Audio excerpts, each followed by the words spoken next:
어떻게 보면 부활이라는 것, 그리고 천국의 소망, 그것이 저의 삶 가운데 이렇게 확 와닿지 않는 주제인 것 같은데, 어떻게 보면 우리의 삶 가운데서 힘들고 어려움이 있지만 그곳에는 위로가 있고, 또 그곳에 소망이 있고, 또 천국에는 생명과 치유가 있고, 또 고통이 없고 가난이 없고 평강과 희락이 가득한 곳, 그곳이 천국이라고 볼 수 있습니다. 네, 제가 이제 오늘 설교 준비하면서 어떻게 보면 우리에게 이 소망이 종종 잊혀지고 또 값없이 여겨지고 그냥 그저 이루어지지 않을 헛된 꿈처럼 그렇게 취급되곤 하는 것 같다라는 생각이 들더라고요. 오늘 본문에 보면 이제 두 부류의 주인공이 나오는데요. 첫 번째로는 이제 여자들이 나오고요. 두 번째로는 사도들이 나옵니다. 오늘 본문 스토리를 이제 간단하게 살펴보면 안식 후 첫날 새벽이에요. 그러니까 이 여인들이 얼마나 예수님을 기대하고 고대하면서 기다렸는지 알 수 있겠죠. 이들이 안식 후 첫날 새벽에 그 준비한 예비한 향품을 가지고 무덤으로 갔다고 나와 있어요. 근데 마가복음 16장 3절에 보면 특별히 이런 이야기가 나와요. 누가 우리를 위해서 무덤의 문에 있는 그 돌을 굴려줄까 하고 걱정했다고 나와 있어요. 근데 막상 가보니까 무덤의 돌은 이미 치워져 있었고 시체는 없었다고 해요. 그러니까 이들이 굉장히 당황하고 근심했어요. 근데 이때 두 천사가 나타나서 이런 얘기를 해요. 어째서 살아있는 분을 죽은 자들 가운데서 찾느냐. 예수님은 여기 계시지 않고 다시 살아나셨다. 이런 이야기를 하죠. 근데 그러면서 한 말이 예수님께서 하신 말씀을 기억해라. 인자가 죄인의 손에 넘기어 십자가에 못 박히고 3일 만에 살아날 것이라고 말씀하셨다. 이런 이야기를 하고 있어요. 그러니까 이제 그제서야 여자들이 그 예수님이 하신 말씀을 기억하는 걸 볼 수 있죠. 그래서 놀란 마음에 이제 사도들에게 달려가요. 막 달려가서 이 사실을 전달을 해요. 우리가 무덤에 가서 봤는데 예수님은 안 계시고 무덤에 돌은 굴려져 있고, 그리고 거기서 우리가 천사들을 만났는데 그 천사들이 이런 이야기를 하더라. 근데 이 사도들이 말도 안 된다고 생각을 하는 거예요. 오늘 본문에도 보면 허탄한 듯이 배어 이런 이야기를 해요. 그래서 믿지 않았다고 얘기를 해요. 근데 베드로와 요한은 무덤으로 막 달려갔어요. 그래서 이 사실을 확인해 보았는데 이들도 무덤 속에 세마포만 이렇게 있는 것을 보고 이상하게 여기면서 집에 돌아갔더라, 이렇게 말씀에 나와 있어요.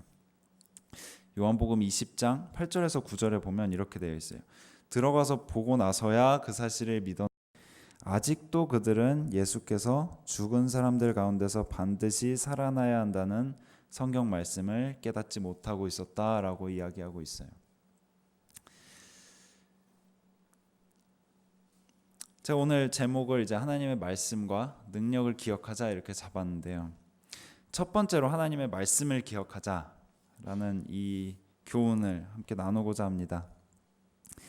하나님의 말씀을 기억하자.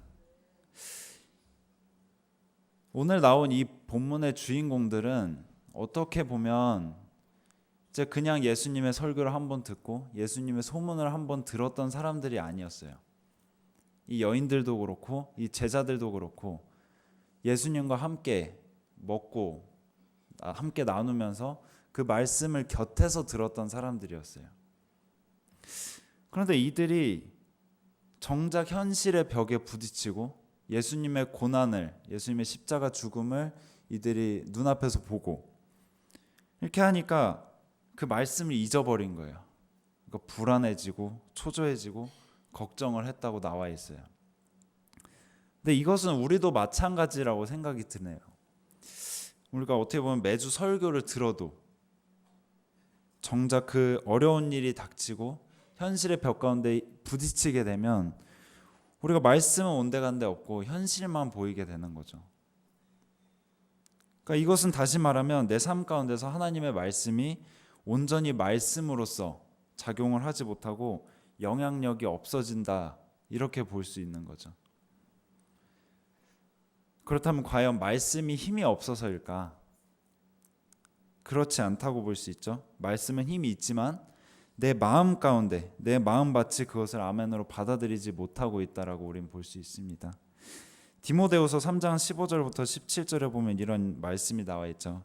또 네가 어려서부터 성경을 알았나니 성경은 능히 너로 하여금 그리스도 예수 안에 있는 믿음으로 말미암아 구원에 이르는 지혜가 있게 하느니라.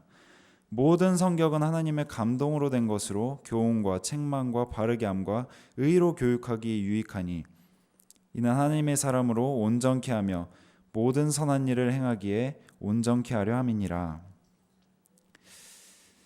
하나님의 말씀은 삶을 변화시킬 만큼 힘이 있고 또 이 나라를 변화시킬 수 있고 또 이 세계를 변화시킬 수 있는 그런 힘이 있고 능력이 있습니다. 근데 우리가 그것을 믿음으로 삶 가운데 받아들이냐 아니냐, 그것이 굉장히 중요해요. 우리가 그것을 믿음으로 받아들일 때 그 말씀이 내 삶 가운데서 능력으로 나타날 수 있는 것입니다. 그럼 어떻게 해야 되겠습니까? 말씀을 계속 묵상해야겠죠. 말씀을 묵상하고 또 거기서 더 나아가서 그 말씀을 내 것으로 받아들이고 믿을 수 있는 그 믿음이 있어야겠죠. 근데 성경에 보면 이렇게 나와 있어요. 믿음은 우리가 어떻게 갖는 것이 아니라 하나님이 주시는 것이라 하나님의 선물이다, 이렇게 이야기를 하고 있어요. 그러니까 우리가 어떻게 보면 이 말씀을 묵상하면서 믿음이 생기지 않는 부분, 그 부분에 대해서 특별히 하나님께 믿음을 구해야 할 것 같습니다.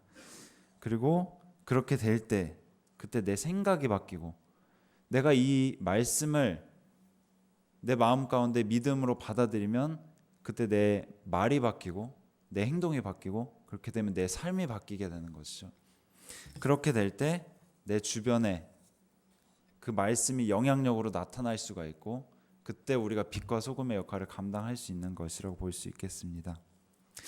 오늘 찾아볼 수 있는 이제 두 번째 교훈은 바로 하나님의 능력을 기억하자라는 것입니다. 하나님의 능력을 기억하자.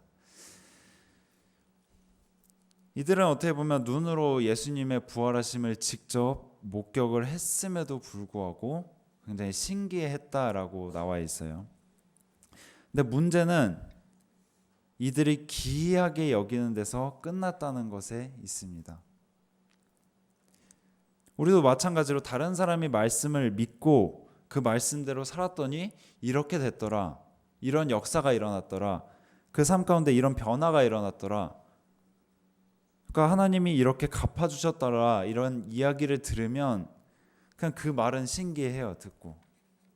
근데 문제는 뭐냐면 그것을 신기하고 기이하게 여기지만 내 것으로 받아들이지 못한다는 거, 그냥 거기서 끝난다는 거. 그러니까 말씀을 믿지 못한다는 어떻게 보면 증거가 될 수 있는 거죠. 근데 히브리서 4장 1절에 4장 12절 13절에 보면 이런 말씀이 나와 있습니다. 하나님의 말씀은 살아있고 활력이 있어 좌우의 날선 어떤 검보다 예리하여 혼과 영과 및 관절과 골수를 찔러 쪼개기까지 하며 또 마음의 생각과 뜻을 판단하나니 지으신 것이 하나도 그 앞에 나타나지 않음이 없고 우리의 결산을 받으실 이의 눈앞에 만물이 벌거벗은 것 같이 드러나느니라. 하나님은 천지를 지으신 분이시죠. 그리고 홍해를 가르신 분이고 생명의 주권자가 되신 분이십니다.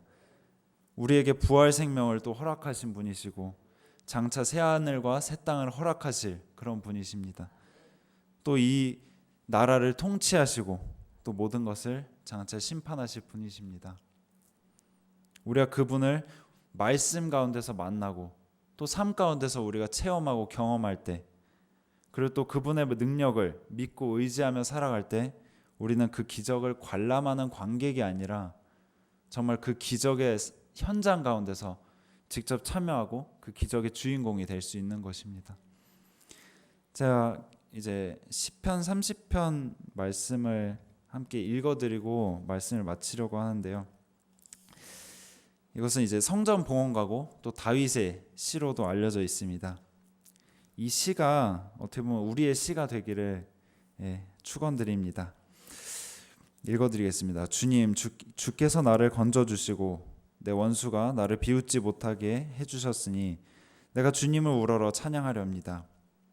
주 나의 하나님, 내가 주님께 울부짖었더니 주께서 나를 고쳐주셨습니다.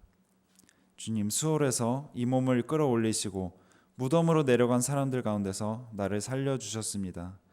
주님을 믿는 성도들아, 주님을 찬양하여라. 그 거룩한 이름을 찬양하여라. 진노는 잠깐이요 은총은 영원하니 저녁에는 눈물을 흘려도 아침이면 기쁨이 넘친다. 내가 편히 지낼 때는 이제는 영원히 흔들리지 않겠지 하였지만 태산보다 더 든든하게 은총으로 나를 지켜주시던 주께서 나를 외면하시자마자 나는 그만 두려움에 사로잡히고 말았습니다. 주님, 내가 주님께 부르짖었고 주님께 은혜를 간구하였습니다. 내가 죽은들 주님께 무슨 유익이 되겠습니까? 나를 무덤으로 보내놓고 주께서 얻을 것이 무엇이 있겠습니까? 한 줌의 티끌이 주님을 찬양할 수 있겠습니까?